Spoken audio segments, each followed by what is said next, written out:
ପରିବାରରେ ଆମର ଦୁଇଟା ଥାନ୍ତି କ'ଣ ଗୋଟେ ଯୌଥ ପରିବାର ମାନେ ବଡ଼ ପରିବାର ଥାନ୍ତି ଆଉ ଗୋଟେ ଛୋଟ ପରିବାର ଥାନ୍ତି ନଥାନ୍ତି ବଡ଼ ପରିବାର ନାଁ କୁହାଯାଏ ମାନେ ବାପା ଶୁଣ ମୁଁ କହୁଛି ବାପା ମା ଜେଜେମା ଜେଜେବାପା ଦାଦା ଖୁଡ଼ୀ ଭାଇ ଭଉଣୀ ସାନ ଭଉଣୀ ବଡ଼ ଭଉଣୀ ଏମିତି ସବୁ ଥାନ୍ତି ସେ ହେଉଛନ୍ତି ବଡ଼ ପରିବାର ହେଲା ଛୋଟ ପରିବାର କିଏ ବାପା ମା ଭାଇ ଭଉଣୀ ଏତିକି ଥାନ୍ତି ନହେଲେ ଭାଇ ଭଉଣୀ ନହେଲେ ଭାଇ ଏମିତି ଥାନ୍ତି ଠିକ୍ ଅଛି ଆମେ ତାକୁ ଇଂଲିଶରେ କ'ଣ କୁହାଯାଏ ମୁଁ ତାକୁ କହିବି ତାକୁ ଶୁଣିବ ହେଲା ଫାଦର ମାନେ ମଦର ମାନେ ସିଷ୍ଟର ମାନେ ଭଉଣୀ ବ୍ରଦର ମାନେ ଭାଇ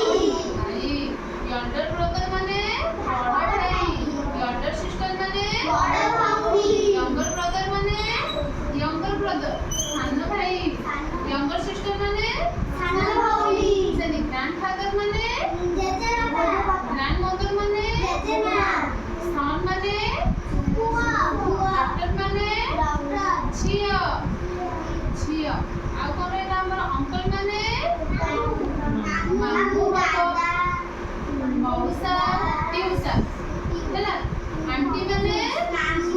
ମାଇଁ ଖୁଡ଼ୀ ପିଉସୀ ମାଉସୀ ଠିକ୍ ଅଛି ବୁଝିଲ ତାପରେ ଆମର ଆଉ କ'ଣ ରହିଲା ସନ୍ ଇନ୍ ଲ ମାନେ ଜ୍ୱାଇଁ ଯୋଉ ବାହା ହେଇସାରିଲା ଯୋଉ ଝିଅକୁ ଯୋଉ ଜ୍ୱାଇଁ ହେବେ ଠିକ୍ ଅଛି ସେମିତି ଆମର ଡକ୍ଟର ଇନ୍ ଲ ମାନେ ବୋହୂ ଜ୍ୱାଇଁ ଯୋଉ ବାହା ହେଇଥିବ ଆମର ସିଷ୍ଟର ଇନ୍ ଲ ମାନେ ଶାଳୀ ବା ଭାଉଜ ଠିକ୍ ଅଛି ବ୍ରଦର ଇନ୍ ଲ ମାନେ ସେମିତି ଭିଣେଇ ନହେଲେ ଶଳା ଶଳା ଦେଖିଲ ବାପାଙ୍କର ତମ ମାଙ୍କର ଭାଇ ଯିଏ ତୁମ ବାପାଙ୍କର ଶଳା ହେବେନି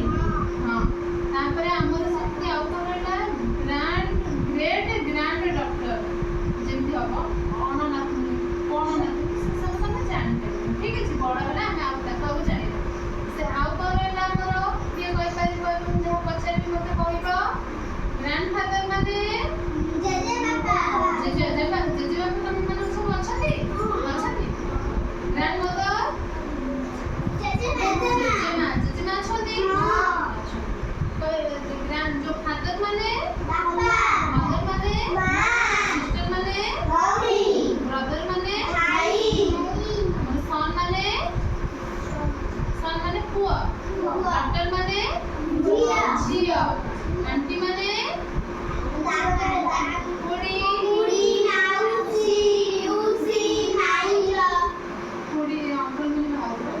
ହେଲା ତାପରେ ଆମର ଅଙ୍କଲ ମାନେ ଗଲା ଆଣ୍ଟି ମାନେ ଗଲା ଏବେ ଆମେ ଜାଣିବା କାହାର ବଡ଼ ପରିବାର କାହାର ଛୋଟ ପରିବାର ତମର ବଡ଼ ପରିବାର ନା ଛୋଟ ପରିବାର ମାନେ ତମ ଘରେ ତମ ମାମା ଅଛନ୍ତି ବାପା ଅଛନ୍ତି ଜେଜେ ଅଛନ୍ତି ଦାଦା ଖୁଡ଼ୀ ଅଛନ୍ତି ନା ତମର ଛୋଟ ପରିବାର